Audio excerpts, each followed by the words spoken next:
Right, we're live. Welcome. We are live. Welcome. So, I mean, a few things to go through. So today we're going to talk about a slightly more taboo subject, which is transactional desire or transactional dating, which, Yes. you know, we can go into a little bit of talking about grey area type stuff, but equally, this is also, I think about what guys would call gold diggers, right? So, you know, oh, she's just after me for my money. She's just targeting me because I've got assets and she knows that and she's using me, etc., etc. So either side of the equation is relevant because a lot of guys will come to us and they meet a girl or they meet a woman in real life somehow, and then she starts to try to take him to the cleaners. So this is about that. There's also the element of using grey area apps in order to meet people, which is something that you can do. But in doing that, you have to minimize the damage to you, if that makes sense. You have to minimize the impact that that's going to have on you, or basically how much are they taking you for a ride versus how much not. Yeah, essentially. I think that's what it comes down to. How hard your wallet opens. Yeah. What's the ROI from that? Because there's different variations of an ROIs on how that all works. Yeah. But in the meantime, if you guys have got questions, put them into the chat and we will answer them, and we'll probably just go off piste on this one anyway. Couple of parish notices. So our course, Approach Accelerator, which is the new revamped Edge course, is open now for new students.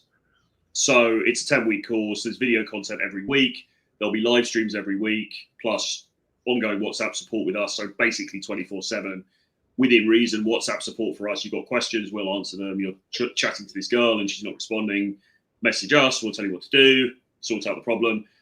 That is available. So just email us, troy@realtroyfrancis.com or info@jamestuss.com. And the other thing is Rio Carnival. So Rio Carnival on the 13th of February through to the 21st of February, we'll be over there. We'll be teaching students social skills and dating skills. So if you're interested in that, full immersion for up to 10 days, you can do the whole 10 days. If you want to do less, contact us and we'll discuss. But we'll be there. It's an amazing opportunity. Loads of incredibly beautiful women who are very, very open, very social, keen to meet people who are not from Brazil. Gringo is very popular over there. It's also just a hell of a lot of fun. We'll be out there. You'll have so many opportunities to get into dialogue, to get into conversations with women, to practice the whole skill set and hopefully take it through to dates and more. And it's just going to be an absolute blast. So if you're interested in that, again, email us, troy@realtroyfrancis.com or info@jamestuss.com. If you've got anything to add on that. And Aurelius has said here, did 100 approach in the last 10 days. I'm feeling exhausted but empowered. Good. So not to be harbinger of let's drag this down into the mud and make it not worth it. That's an amazing feat. I think it's really good. I think a lot of guys could do with taking that on. But dare I ask, how many phone numbers, how many instant dates, and how many dates did you generate out of that? If you're willing to share that, that'd be good. Because we know what good ratios are. Also, are you the person who's been commenting regularly saying you're doing a challenge? You were doing like 10 approaches. Yeah, I've seen this guy pop up a few times. So if so, that's brilliant. And thanks for supporting these streams and coming on here. And yeah, tell us a bit more. It'd be interesting to know how it's broken down for you, how you feel it went. Although, the first of course, is actually just doing those reps, which is fantastic, but not to be the harbinger of bad news. If you then get no result from those reps, something is amiss. And it's good because everything is a learning point, right? Anything you ever do, you can learn from that. And any reaction you ever get, you can learn from it. And if you're thinking, right, which bits of the process do I need to tweak? There we go. A toad smoking some toad. Perfect. If you get no phone numbers from those 100 approaches, you know there's something off with the approach. If you're getting a boatload of phone numbers and no dates, you know it's probably something slightly off with the approach, but definitely something off with the texting. And if you're going on loads of dates from those 100 approaches, but you're not getting laid, you know there's something to work on in the date stuff. Yeah. So it's really just this process of being a social scientist and not getting too attached to any one girl, playing the game, not the girl, and just noticing patterns. A social scientist, like the Nutty Professor. Like, therefore, E equals MC squared, and then the girl comes into the bar. It's pattern. We want to look for patterns. So positive patterns, keep doing what you're doing. Negative patterns, i.e., you're not getting a result or you're not getting the desired result. Something needs to change. And this is where, guys, here we go. Okay, got 27 numbers and already been on 10 dates during the 10 days. So we say 1 in 3 approaches a phone number. So that's pretty much on point for that. That's near to 1 in 3, which is awesome, really good. And then we say 10 phone numbers, we go 2 dates. So been on 2 dates during the 10 days already. And I've got dates lined up. So it sounds like your ratios are on point. And then I guess the final question is, from those dates you have, how many do you pull home? We should really be sleeping with 1 out of the 2 dates we go on, if we know what we're doing. So, but it sounds like your ratios are lining up there. 1 in 3 approaches a phone number, and then 10 phone numbers, 2 dates. That's 1 in 5 ratio. That sounds like it's on point. So well done. And if you're doing that in London, Starn, of course, especially well done. Well, yeah, interesting to know where you are, where you're based. That would be kind of interesting just to know. But the quality of my game went down since I focused on volume and kept sets shorter. Who said that? His last comments. Oh. Okay, out of the 2 dates so far, 1 friend zoned me after date and 1 was a lay. So there we go. I'm in Australia, so grinding in the Aussie summer. Okay, so yeah, good stuff, man, is all I can say. There you go. Proof is in the pudding. As Hormozy always talks about, if you want something, you just do a lot of it and you get the thing. So I'd say probably the biggest problem we have with guys approaching is they simply don't do enough reps. Yeah. But beyond that, the guys that do enough reps, if it's not going well, they just kind of go, well, I don't know. It's in the hands of the gods, rather than addressing, right, where could I actually maybe, where have I got some blind spots? And the way to figure that out is, of course, through getting some feedback on what you're doing. But it sounds like, and Aurelius, again, it'd be great to see you in the flesh at some stage. You'd have a great time on one of our boot camps. You'd learn a lot, but it sounds like you're doing quite well, as it. Yeah, so. I mean, that's fantastic. And this is a great look. It's January. I mean, James is in Sao Paulo, which is different. I'm in Europe. I'm in London. It's fucking cold. It's dark. It's gloomy. You're in Australia. Okay, fine. That's different as well. But the point is, it's that grim time of the year that's just after the holidays. We're all just sitting around with our D's and our H's, and people are on here complaining, dating is so hard, blah, blah, blah, blah, blah. But here's a guy who's just taken it upon himself to buck the trend and to go out there and actually talk to other people. And he's got some results from it, which is just an amazing thing. That's all we're saying, really. All we're saying at the end of the day is go out and have conversations with other human beings. Spread a bit of positivity, and you will bring people into your life. Make their lives better as well, hopefully. And I've even got it. I've got it on my phone. So there's an app you can download called OneSec, and what it does is it locks onto different apps you have. So every time I open WhatsApp, a screen of my choosing pops up. Yeah. And it literally says, so every time I open WhatsApp, it says, right, back to the present, be a vibe lifter. And you can change the messages, but that's my current one. So every time I'm in a social situation, that's popping up when I open WhatsApp. And so I'm just training myself, like you talked about, just to speak to people, but do it from playfulness. Because you can still speak to people. There's a rare breed of guy who speaks to people that their conversations are quite heavy. And I don't, it's still better than not speaking to anyone, but you want it to be playful, really. You want to be making it fun for yourself and for them, because otherwise, what's the point? Yeah. But he just says here, Aurelius, I wish I'd taken a boot camp when I first found your channel. It doesn't mean you could still take a boot camp. And I would really recommend anyone, regardless of the stage they're at, to get feedback on what they're doing, because there's going to be a number of things you're unaware of that we can adjust. We can look at when we film you, we break down that footage, we give you all the content. But also you're in an environment with cool guys getting feedback and you're having a fucking laugh. So all of the guys who come out are like, fuck, that was fun.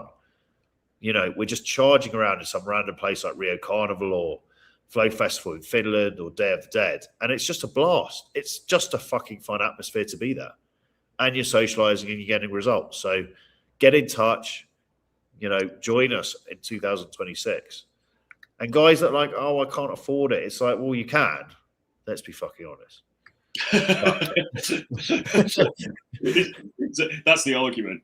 That's the end of that's the end of that. Anyway, we digress as usual. So what are some key points for this, Mr. Francois? All right, so this breaks it down really. So the first the first point is what transactional women actually are. Okay, and it says here, not villains, not victims, women who convert beauty, youth, and access into leverage. Sugar is a spectrum, not a niche kink. So, I mean, yeah, that's essentially what it is, because women are not stupid, right? I mean, they understand from a very young age that their beauty, their youth, their whatever is a currency. And Yes. they come to understand very quickly that men will be generous in their presence because it's probably already happened to them. It's not something that they've just read about on the internet or read about on Reddit or something. It's sort of, guys will probably already have been saying to them, hey, I've got a place in Miami. Why don't you come out for a trip? It's really sunny here. Why don't you come out from Copenhagen and I'll fly you over? That's already probably happening to them. So it's not a huge stretch of the imagination for them to go into a dating scenario and to start either expecting that or asking for it, or even setting themselves up on an app, one of the sugar dating apps, to try to make that happen, to design for that. And that's not a bad thing. I mean, let's be honest. If we were hot girls, instead of slightly, well, in my case, slightly wizened old men, we would be doing exactly the same thing. And it's hypocritical to say otherwise, I think. I mean, if you've got something that is of value in a marketplace, why not pump that marketplace for the best experiences you can get? Would you be going full body blue, or would you be more kind of selective with your proverbial teeth? That's a very good point, because I don't think I'd want to go degrading like that. I kind of would want to keep it classy. I'd want to be a high-end cool girl, you know, kind of flittering through the shadows, you know, bit of mascara on, you know, grab cocaine in my pocket. I wouldn't want to be on the internet getting made airtight. That'd be I don't think I'd want to be, getting made watertight by 1,000 guys in a day. I'm not sure that would be. Somebody would clip that. If we were still relevant, somebody would clip that. They probably will. But Mr. M's still waiting for his clipping, isn't he? He's waiting for his hit piece from John Anthony still. Yeah. It will come, Mr. M. It will come. Yeah. If you're watching this and you're a hater and you're looking to make videos, you should clip that bit, because that would probably do really well. But yeah, I don't think I'd do that. No, but there's a lot more subtle. There's a lot more subtle ways of doing it. I mean, I would probably, like you, I would be seeking out. So the thing is, right, there's this idea, and I think this comes in the old hoary old game ideas about this stuff, that a woman is she's either transactional, she's either after your money, and that's it, or it's a genuine attraction-based thing. And of course, there's a huge gulf in between those two things. Because if I was a hot girl, what I would ideally be doing is looking for guys who, he's attractive, I probably would want to spend time with him anyway. And then seeing if they'll be generous with their money, either in the form of dinners and going to cool places, going on holidays, or maybe even the odd nice coat here or the nice dress here, or even a handbag. You know, I would probably be looking at that. So it's not that she's selling her soul to the devil for some guy that she's completely not attracted to. She's looking for that sweet spot in between. And the problem that I think guys who are not alive to this stuff, or who just dismiss it out of hand, is that you are competing with dudes who are high value in terms of looks and physique and all the rest of it, who will also spend a bit of money on these girls. So it leaves you in a difficult situation if you're a purist, because it's sort of like, well, you can be a purist until the cows come home and sit alone in your room fapping, or you can accept the reality of the situation and understand that, women like to have a good time. And then on top of that, I've met a number of girls. I remember a session of when I was deep in a substance addiction, should we say, but in Argentina, Buenos Aires, I was using a grey area app called Glambu. Right. And I met a number of professional women on there over a very short space. And I did the kind of post-match interview always, which is they come round, we're getting on, a bit of crumpled notes will be exchanged. I'd be like, so, what'd you do? We're vibing. Because obviously, for me, it's about, I want to vibe with people. Vibe is so important, whether it's male friendships or whether it's, girls I want to spend time with. If there's no vibe, I'd be, what the fuck's the point?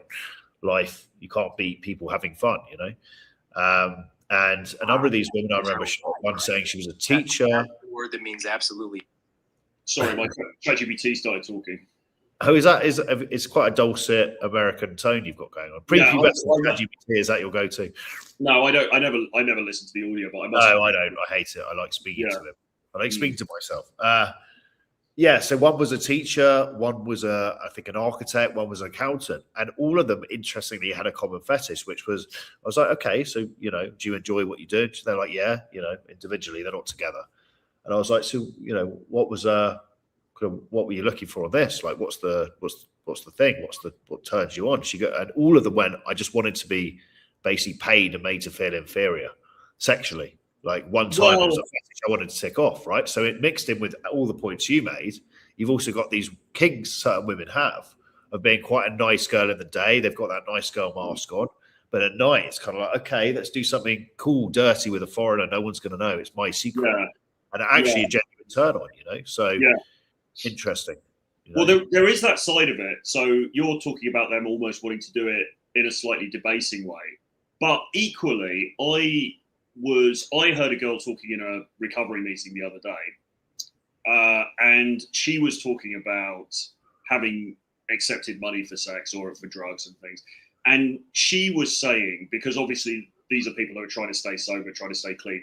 And she was saying the problem is if I hit a low point or money's looking a bit tight, I always think back and think, oh, could I go back?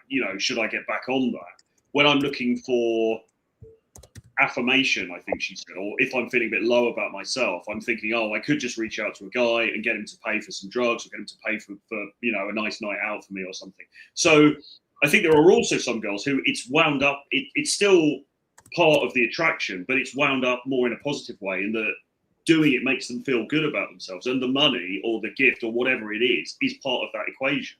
Yes, agreed. So I think there's two ways of maybe that they come at it. Well, also, you've got added to the mix in countries that I spend a lot of time in Latin America and to a degree Eastern Europe, there's not as much stigma around pay for play and this kind of idea of transaction. It's from the dawn of time, a woman's value has been propagated around her youth and her beauty. Yeah. And of course, powerful rich men want to get a piece of that, right? So if she's smart, she monetizes it to some degree. And we're not saying it's black and white. There's many shades of grey. But definitely outside the Anglosphere where I grew up and I lived for many years and Troy still does, there's more of a stigma around this sort of stuff. Not really in Brazil and Colombia. But even here, right, because this occurs to me a lot, because even here, if you walk around Mayfair, for example, you will see big cars parked outside that Novikov, that Russian place, and all of those fancy hotels and bars and restaurants around there. You'll see Lambos and so on. And clearly women are flocking to these places. And is it sugar dating? No. Is it guys are paying them actual money to sleep with them?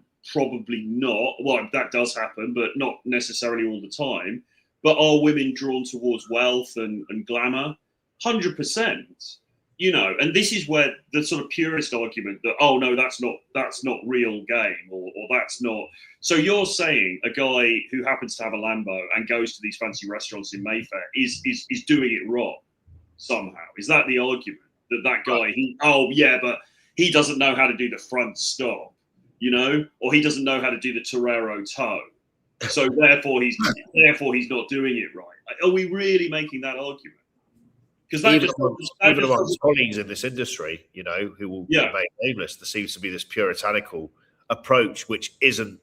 It's a very moral approach, and it's based on kind of Christian values, but it's not realistic in the modern world.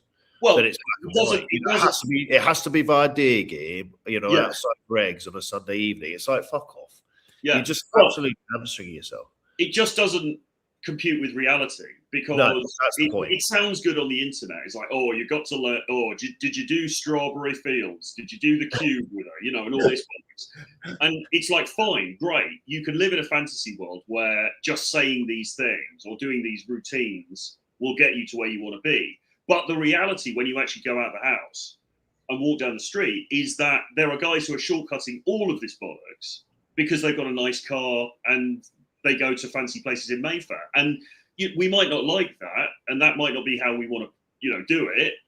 But we've got to at least acknowledge that is a fact. And you've got to respect the hustle. As old TT said, you've got to respect the hustle, don't you? And look, so there's always there's always a transaction going on in some format. Men are either paying with money or time or a bit of both or value in some format. Maybe they're the promoter who's hustling, 15 girls for free onto a table with a rich guy. He gets laid as a side effect of that because he's provided access and he's connected groups of people, hot girls and a rich dude, right? Yeah. People having a go at him. No, being a promoter is a very recognised way of getting laid like a rock star. Do these guys often have no game?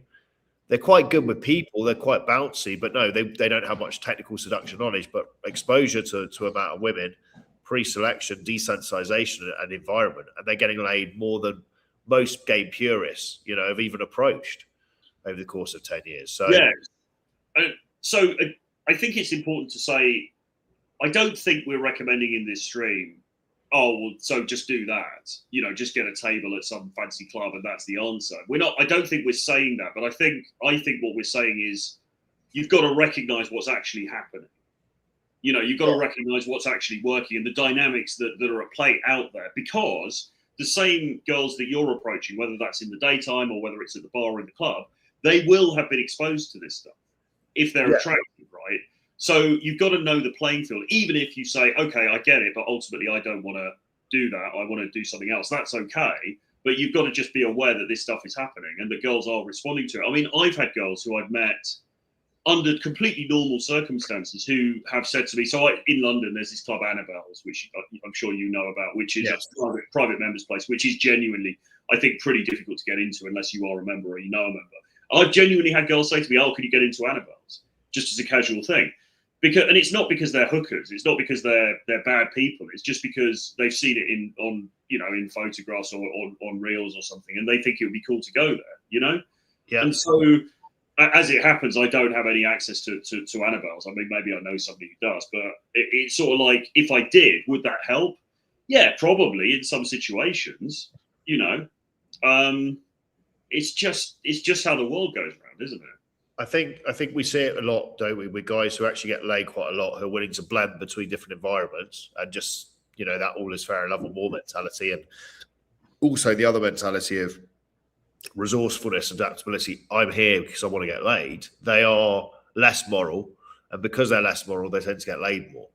So I think when you start putting a moral lens on things, that's where things get sticky, because women don't operate in a moral market. Or it's the market is not moral. It's ruthless. Right? Yeah, you get laid or you're not. That's it. Well, the old day game people, it's sort of it is a moral lens, actually, because they're all sort of right wing nutter, probably Christian nationalists at heart. But equally, it's also a sort of Protestant work ethic thing. I'm mixing up my religions now, but it's a sort of Protestant work ethic thing as well, isn't it? It's like, oh no, you got to do it right. If you don't do it right, it doesn't count, and that's just clearly bollocks. And I think you can learn something from everybody. So I think you can learn something from these guys. Krauser, admittedly, written some very good, very intelligent, deep stuff. Yeah. So you can learn from that. But equally, you can learn just by going to the bar and watching what other people do around you, which is something I like to do quite a lot. I'll watch other people and just say, oh, he's done that. Oh, that's interesting. And you'll see how people operate. And the reality of it is, when you get out of this stupid little bubble on the internet, people out there who are successful in dating and in this arena, they're not studying old Tom Torero posts from 2012. They're just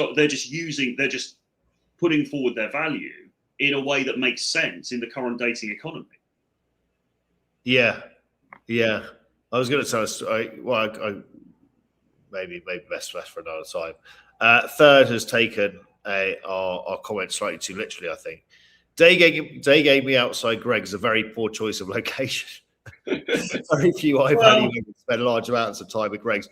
Look, a steak bake is one of the greatest produce of the British Empire. If you're telling me hot girls don't eat a steak bake, then I'm sorry, all bets are off. They do. I have to say, when I'm back here, when I was going to Soho House in Holborn a lot, yes, there's a Greg's just down the road, and I have to say, I would pop out quite frequently for a cheeky Greg's. What's your go-to if you could pick like three things? You're feeling hungry and you could pick three things from Greg's. I quite like the sausage roll.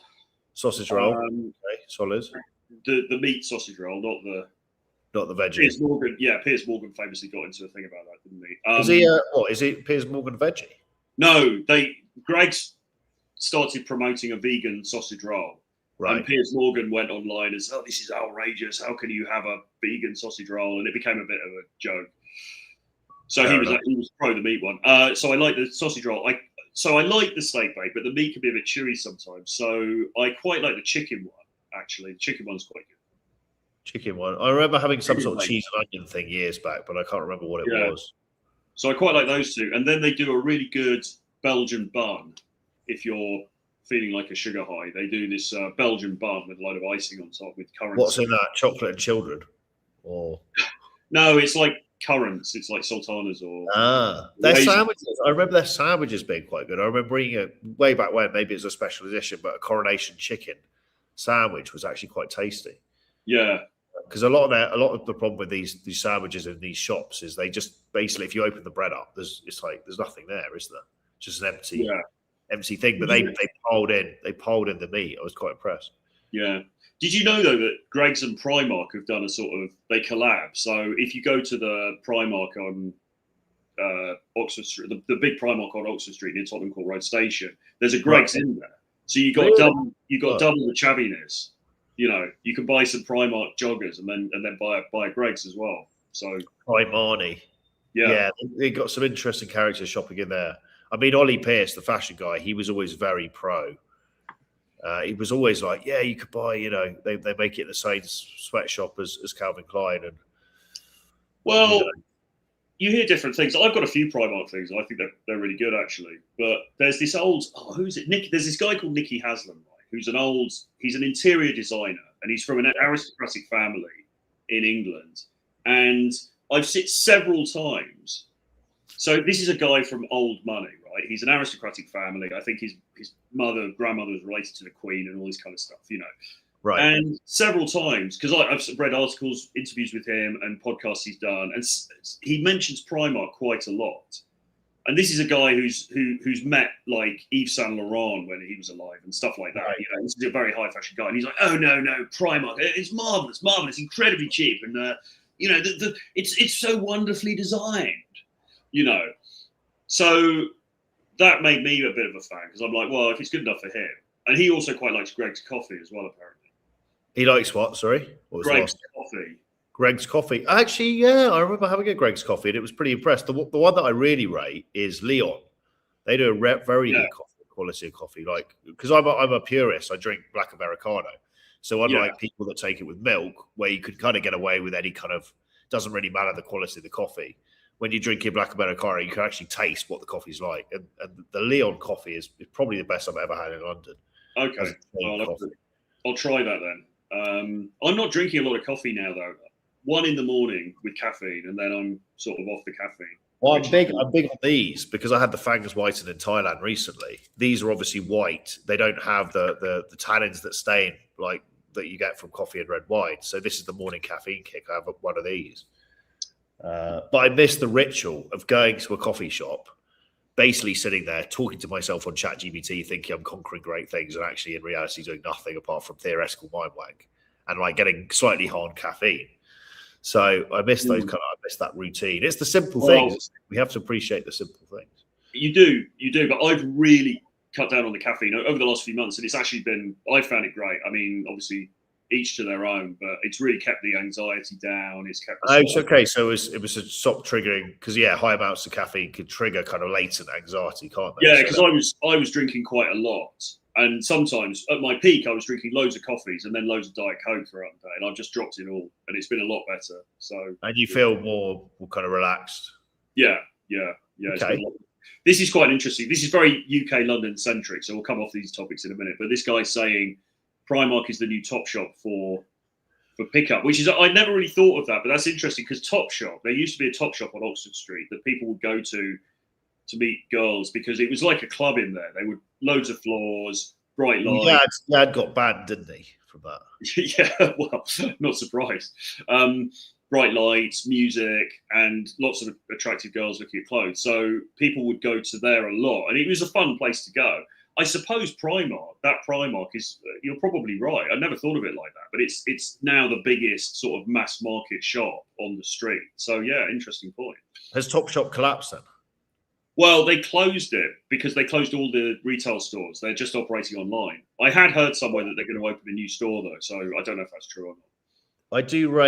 I've always rated Zara for it, especially if you travel. So if you go to a place like Mexico City, Guadalajara, Sao Paulo, you walk into a Zara, you always have hot girls. Warsaw, I think Zara is very underrated for women.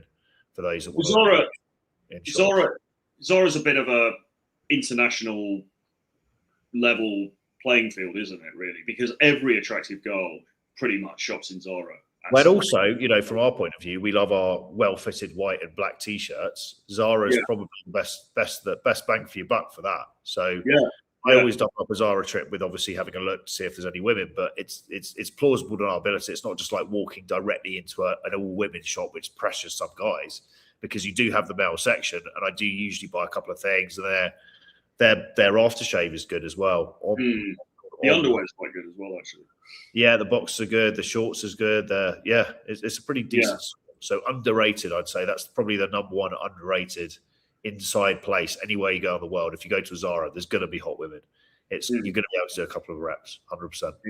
Indeed. So the second point on this is this transactional dating thing is why men keep misreading the situation. So it says hope, ego, loneliness, and the male tendency to romanticize attention into meaning. So this is more about guys. So you mentioned this the other day. We've got a mutual in common who's based in Warsaw who fell into this, I believe, some years ago, where he would meet girls and date them, and then they would start asking him for gifts, and it was like, oh, can you buy me an iPhone? Can you buy me an iPad? Things like that. And he was doing it. And I think that's a mistake, I think, in anyone's book. I think that's where you're getting into dangerous waters, isn't it? Well, especially the problem with him in question, this older guy who we know, and he's a good guy, but that's the problem. He's too nice, and he doesn't really see the market for what it is. He wasn't fucking these girls, which made it definitely not the correct thing. It's one thing if you're having amazing sex with this 21-year-old smoke show Ukrainian who's a refugee, and she's like, look, my house just got bombed. I really need a new phone. The entire network's actually been blown up. I need a new Polish phone, and that runs on a normal network. That's fair enough, isn't it? But if she's maybe living in your place, you're not fucking her, and then she's kind of taking you for a bit of a ride anyway, then buying her stuff on top of that. I mean, you're very quickly putting yourself in a category of complete chump, really, aren't you? Just to be taken. Sadia Khan, people don't really like her. I think she's actually got some really good content. She talks about women view men in two ways. Either they view the man as better than them or not better than them, and then they view the man as, can I manipulate the man or not? Right? And if they can, in their mind, can manipulate you, they don't respect you. And ultimately, in dating, respect is, and I guess in life to a large degree, respect is very important. So, in that case, if we're using that guy as an example, she thinks she's better than him, and she can manipulate him. I mean, you're in hot water, right? Well, we knew another best interest at heart. We knew another guy who actually had actually both of these guys took in Ukrainian refugees for a period of time who just happened to be very hot young women. And look, there's nothing wrong with that. I mean, 100%, look after Ukrainians for sure. But it's, you're a guy who's in their late 50s or 60s, and you're taking in this very hot young woman, and you kind of want something to happen, but it's not happening. She's living in your place, and then you start buying her stuff. It's not a very good strategy, is it? And we know another person who had this Ukrainian woman living with him, and she was asking him for various things. She asked him for tickets to Burning Man, and I think he bought them in the end, or he was going to buy them. And it's like, well, I think somebody put it very well, which is, okay, where's the benefit to you? Because it's one thing if you're buying meals, or even if you're buying a holiday, you're buying a trip somewhere, but you're going to go and you're going to have a great time as well with her. That's one thing. But if you're buying her stuff and you get zero benefit from it at all, and you're not even properly seeing her, that's just stupid. As you talk about being your own mental point of origin, essentially you're player one in your own life. There's got to be some benefit being derived from you, because the example you use, which is very wise as well, is like charity. It's not really just you giving stuff away, because the benefit for a lot of people from charity work, or me handing out a few crumpled notes in the streets, or a woman missing an arm, is I feel good. I'm still putting myself as my mental point of origin or feeling. So, yeah, you've got to be getting some benefit out of it. Otherwise, you're just like, I don't know.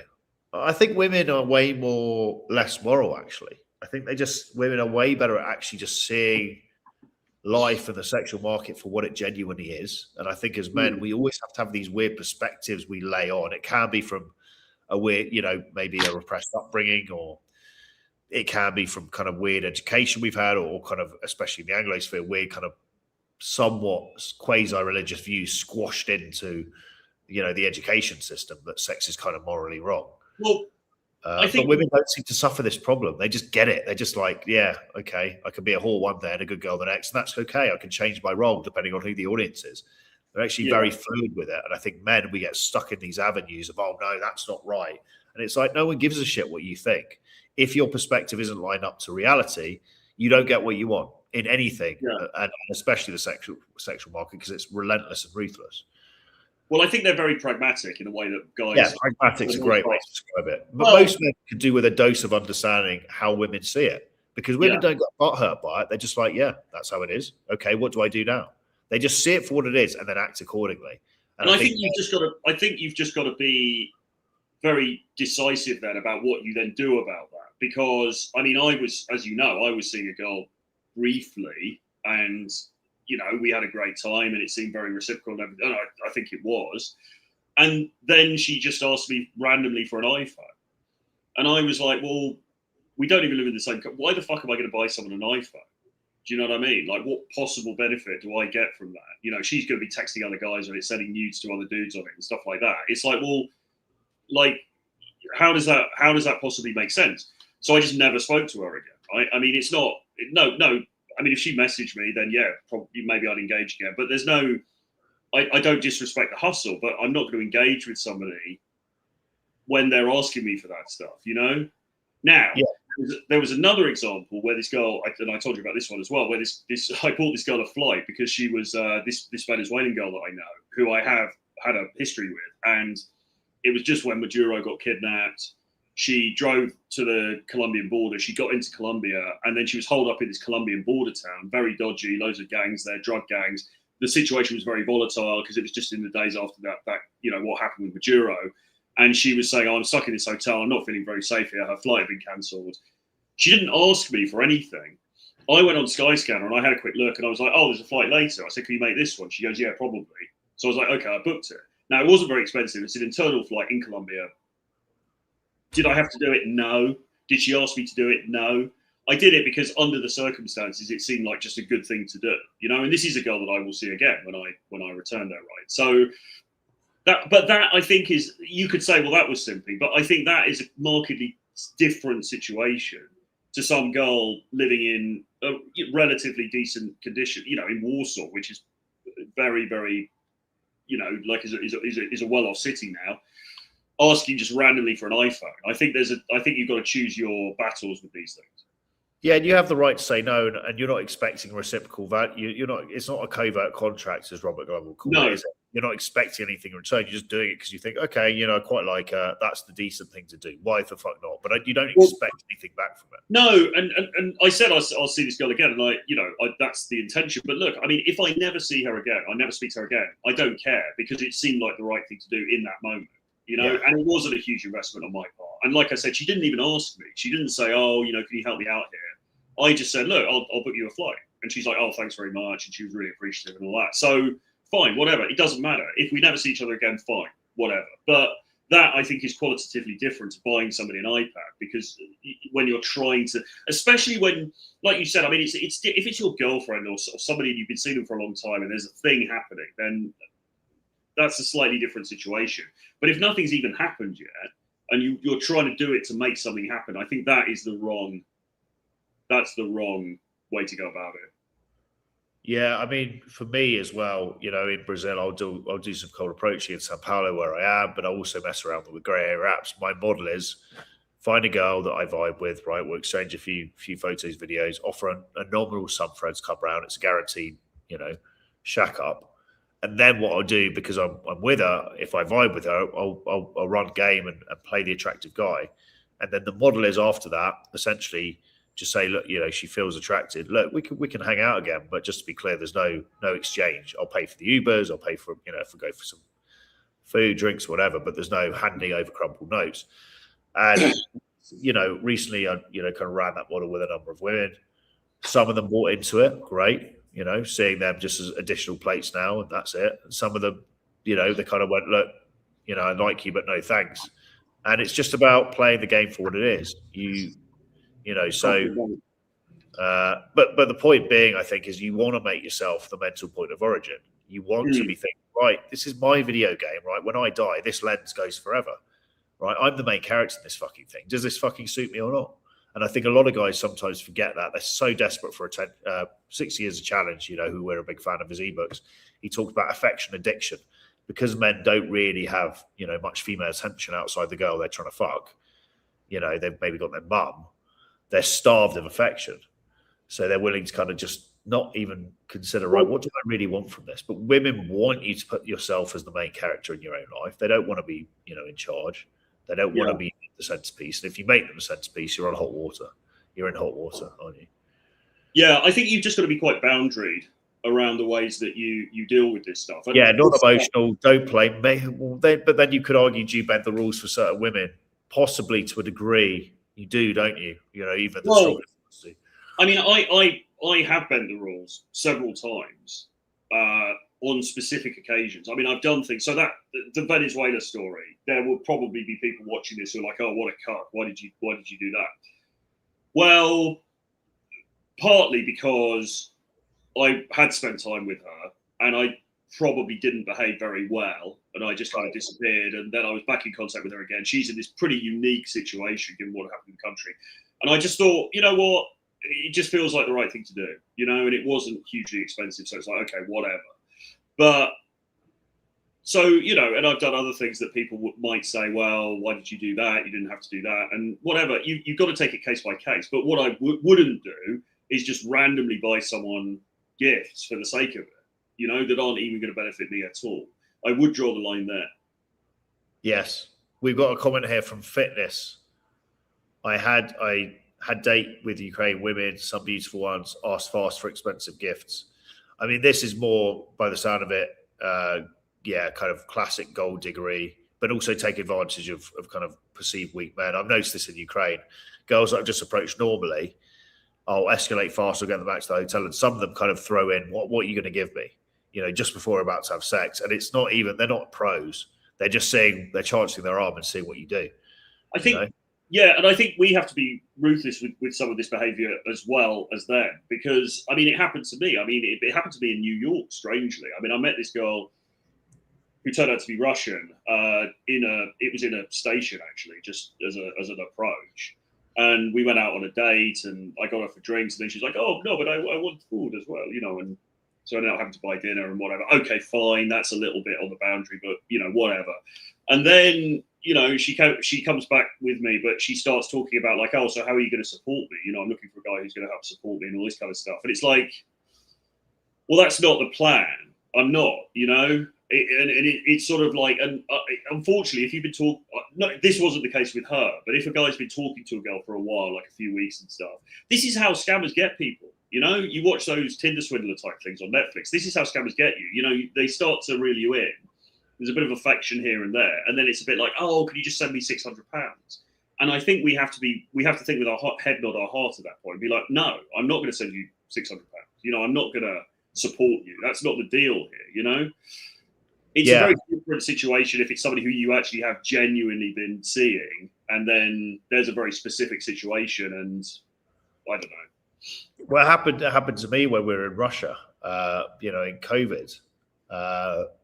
St. Petersburg, I met this very cute Russian girl. She looked at me on the street. Obviously, she found me attractive, blah, blah. But I was like, let's meet for a drink. And she was like, okay, sure. Picked a place. And I was like, no. It was a really expensive, bar.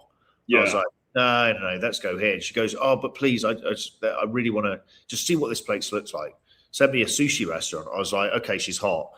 The plan was go there, have a small bit of sushi, and then obviously try and, get it on with her. But, she basically pulled the wool over my eyes. And I was a bit more naive then.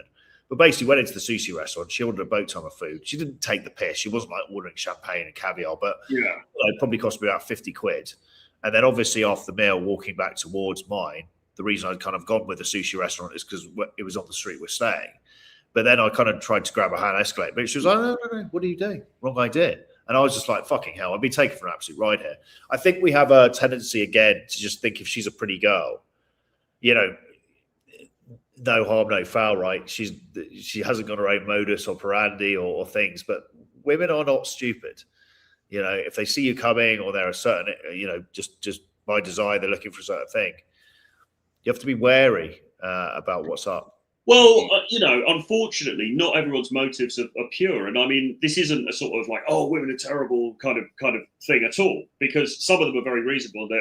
Most of them are reasonable and they're absolutely fine, but there are bad actors out there.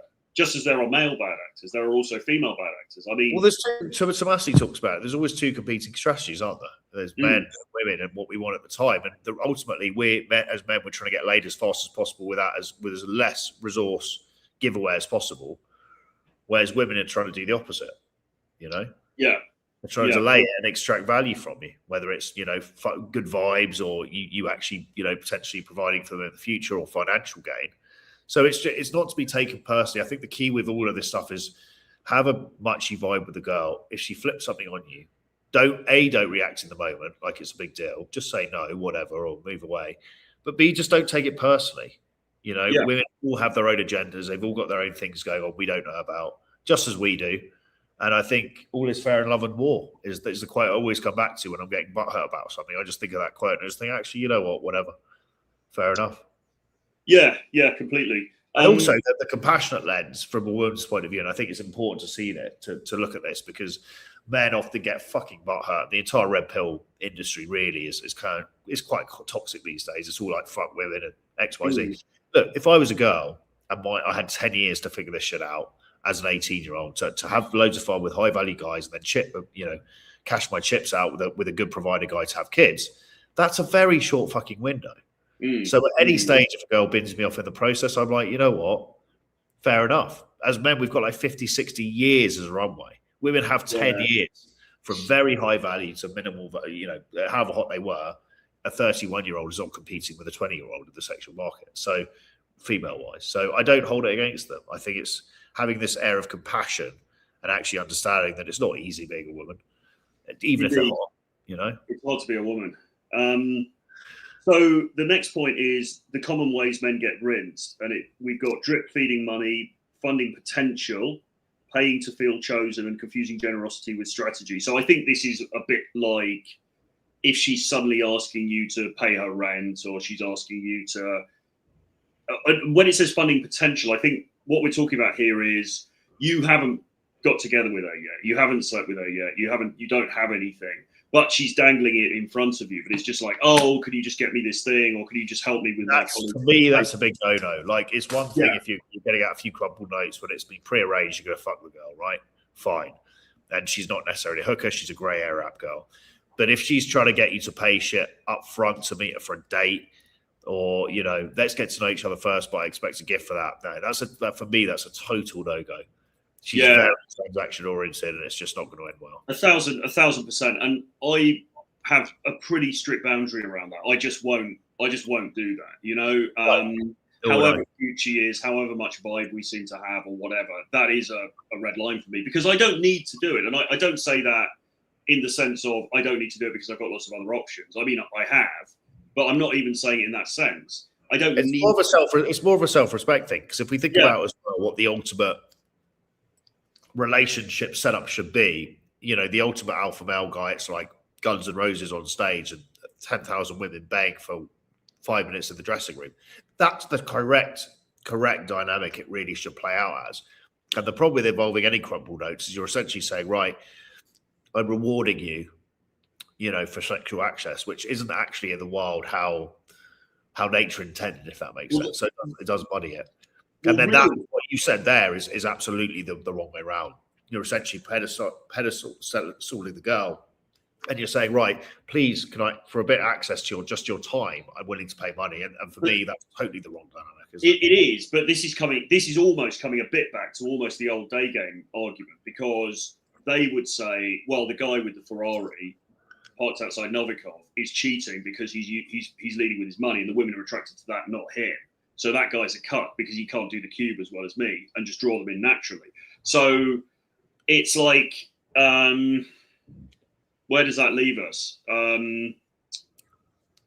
Well, there's always a value exchange going on, whether it's money or time. And I think it's hard to totally disentangle the potential financial rewards from the attractiveness of the guy, because if all these girls fancy Harry Styles, right? Yes, he's famous, and that in itself trumps everything. But he's also rich, and there's probably a part of them that thinks, well, if I get with this guy and we have a thing, I'm going to benefit from that in certain ways. You know, he's going to be able to get me handbags. We're going to be able to go to cool places. They're all slightly linked, but it's just, you've got to disentangle for yourself. How much of it is just the fact that you're paying her $1,000 a month versus how much does she actually like you? And what we're always looking for with anyone that we engage with is genuine attraction, or at least what we will filter for what we believe to be genuine attraction. And if that ever falters, then I think we will step away. Or certainly in my case, I would step away. So I'm looking for somebody who actually genuinely fucking wants to be there, who genuinely. Well, actually, and in line with what I'm doing specifically for the grey area stuff, you know, pay the crumple notes up front, a minimal fee to get in front of the girl, bagger. But then after that, if she's not willing to flip into a freebie, I bid her off. So, and that's checking for genuine burning desire on her side. Yeah. And some go for it, some don't, you know, and it's okay either way. But I think having I guess the hard line would say on this stuff is absolutely, by the way, you should not be cold approaching. This is all existing alongside cold approach. You've got to be cold approaching. The bread and butter still has to be 80%, 90% being social. This is like a 10% on the side for guys wondering. Yeah. You guys gone full crumple? No, we haven't. But I think what we're agreeing on here is any hint of paying to get in front of the girl with no sexual access is an absolute no-go. Yeah, exactly. Well, I mean, there's nothing in it for you, is there? I mean, what the fuck is in it for you? Well, there's nothing in it for me to buy somebody an iPhone or even a computer or anything like that. There's nothing in it for me really to buy them a handbag. I mean, there is something in it for me, like I said, to buy them dinner or to go on a trip with them, because then I'm enjoying that thing as well. But yeah, the gifts thing is a problem, definitely. Also, as we talked about a few minutes ago, some girls will demand payment just to go on a date with them, with no guarantee of anything. Some girls will put it out on, say, Seeky arrangement or whatever. Or even Tinder. Even Tinder. Yeah, even Tinder. They're like, but you know, it's gonna. I need a gift for us to meet for a drink, and it's like that's totally the wrong frame. You should not be paying for access to her time, and there's nothing. And then she goes, and we'll see if we vibe. That's just a total shit show. I mean, that puts her in a total driving seat, which she doesn't want to be in. So if guys are doing that, that's an absolute red flag. Don't do that. You have to have a red line around that. There's just no value in that for you whatsoever. The other thing we say is as well. Sorry, what are we going to say? We spend all this time talking about, you shouldn't take a girl for dinner. Should you take a girl for dinner on the first date? But to be honest, I mean, taking a girl for dinner on the first date is infinitely better than paying her to hang out with you. I mean, that is just an ultimate, like, you should never do that. No. But I mean, still taking a girl for dinner is also not a great first date either. The local drink is obviously better. Is there a hard line on you know, we're getting to gory details here, but guys are probably thinking, well, you know, okay, fine, grey area out, crumple notes, get in front of them, bank them once, whatever, try and flip them, fine. Is there a hard number on, you know, guys shouldn't be paying more than a certain amount, or you think that's just case by case basis? I think it's case by case, and it would depend what country you're in, but you shouldn't be paying excessive amounts, whatever that means. There's also differences. It's going to sound like a cop out from me, being like justifying, you know, my disgraceful behaviour, but the reality is, I'm going on average maybe 2 dates a week. Some dates, some weeks one, from cold approach, anywhere I go in the world. And I'll usually have a couple of girls in rotation, the cities I go to a lot. And then on top of that, I'm like, okay, well, I'm a horny motherfucker. So a couple of crumple note sessions, it doesn't really bother me. But there's a difference between doing that and then only doing what some clients of ours do, which is rely on escorts. You know, you've got to be going out there working all this stuff, being a better guy, being social, actually generating attraction without the bollocks. And then as a kind of a sweetener to yourself, you can always layer some of this on. But it should not be your standalone, just to be clear. This is not what we're facing. But this stuff also comes into regular dating, because increasingly, and maybe because of some of my experiences with some of this stuff, it's opened my eyes a bit to this. But even if you meet a girl in the mall, in a normal day game kind of way, and it's genuinely reciprocal, well, okay, but what are you then going to do with her? Like, where are you going to take her on the date? What are you going to do for the second day? If you guys go on a trip, where are you going to go? And all of these things come into play because, again, unfortunately, these girls will also have been at least approached by guys to do very transactional things with them. Because girls are getting messages on Instagram saying, oh, I'll pay you 10 grand and I'll fly you out to Cannes or something like that. They may not take them up on that, but that's the context in which we're all operating. Now, I'm not saying, so therefore take her on really expensive holidays or something, but it's just like, you've got to be aware of these dynamics, because whatever you do, you can be absolutely certain in the back of her mind, she's going to be thinking, oh yeah, but you know, what about Stavros, who reached out to me 3 months ago? You know, this guy's a bit lame compared to that. So you've got to at least be aware that this shit is going on and then act accordingly. Yes, agreed. Any more points on your list? Yeah, the next point is rules for engaging without losing dignity or cash, clarity, caps, timelines, and, well, like what we said, really discipline to walk away when the vibe shifts. So I think in terms of clarity is, you want to have a conversation up front with her about what she expects out of this. And this goes for whether you met her on a grey area app or you met her normally or on Tinder or whatever. I mean, obviously, if you meet her on Tinder or you meet her normally, you don't need to be like, oh, so do you want money for this? But that would be a little bit weird. But you want to make sure that both of you are on the same page as far as this stuff is concerned. Because what some girls will do is they'll throw in, they call it deal creeping. They'll agree to a date and then maybe they'll be intimate with you. And then they'll suddenly say, oh, could you buy me something? You know? And that wasn't agreed up front. That wasn't, and that's very bad behavior on their part. So you have to deal with that the best way that you can in that moment. But you want to think very carefully about continuing to engage with somebody who's done that. So really, you want to get everything clarified up front. Capping, I think they mean, not cupping, but capping, I think is really, in this context, we're talking about saying, okay, I'll pay for a couple of things, or I'll see her for a couple of dates. But after that, it's going to be like this. And if she doesn't go along with that, that's fine, but I'm not going to carry on seeing her. And then what it all comes down to in the end is this ability to walk away. Because if you're with somebody and they start to exhibit bad behavior, respect the hustle, but you don't have to have that in your life. Yeah, I think that's a key point. They call it law of Spiritosi, which is the person who's least invested holds the power. So the ability to walk away is a massively important skill to actually cultivate, being an ender, a good ender, but also having options, knowing that you can walk out the house and go and meet other people. It's so important, because if you don't believe that, you're fucked. You're always going to revert back to, oh no, I shouldn't go, because you kind of have this fear of, I'm not going to find someone else. Yeah. So yeah, very.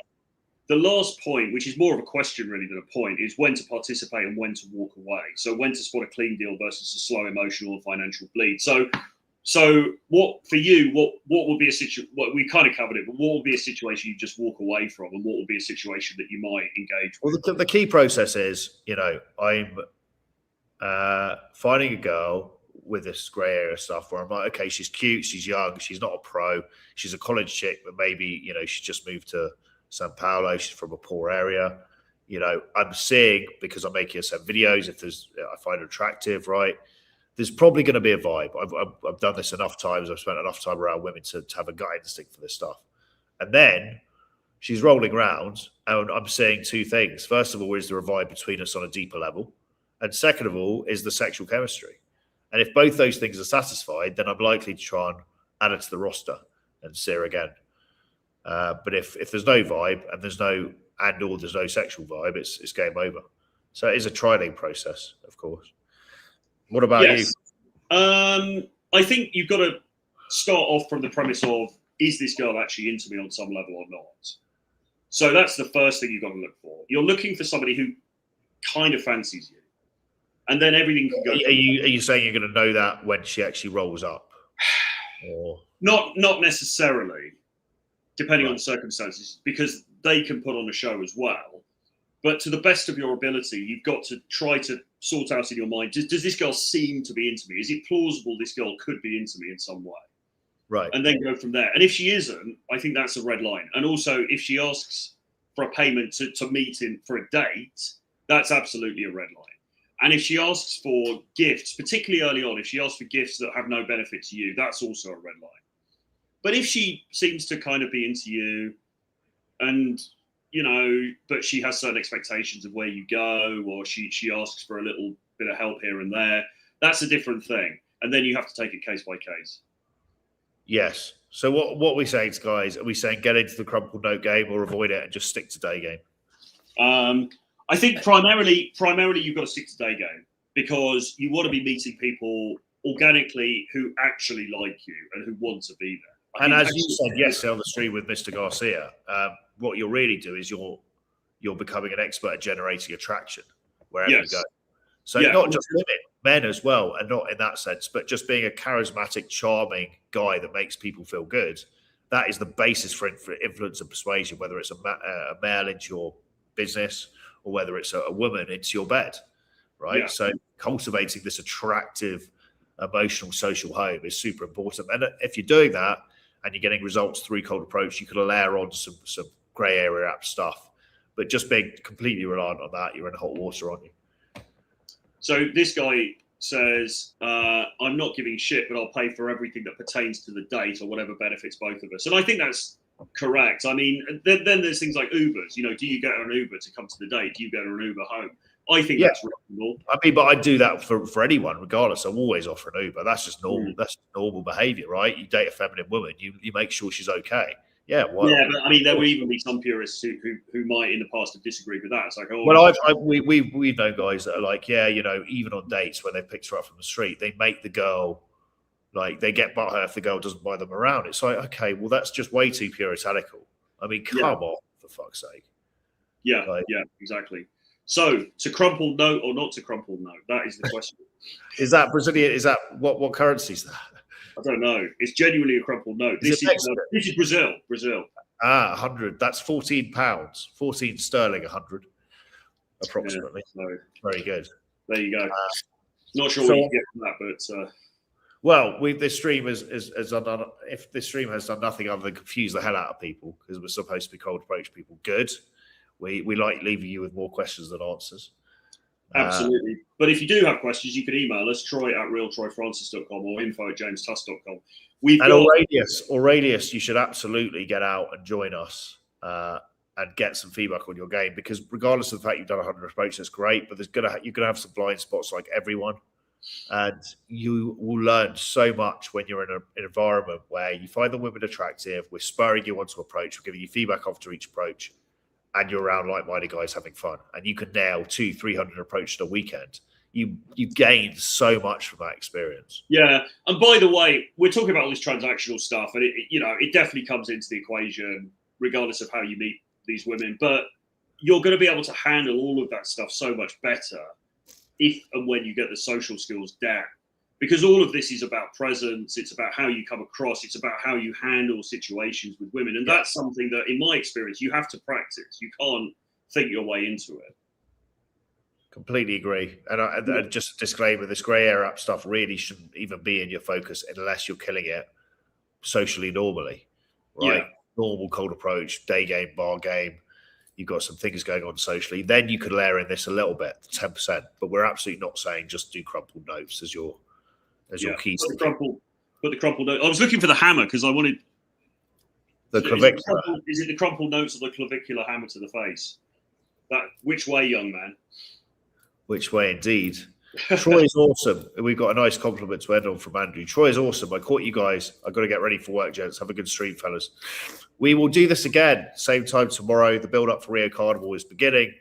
Get in touch if you want to join last minute. Get in touch if you want to join the Approach Academy Accelerator program. info@jamestuss.com or troy@realtroyfrancis.com. Okay, thanks very much, everyone, for tuning in. We'll see you again tomorrow.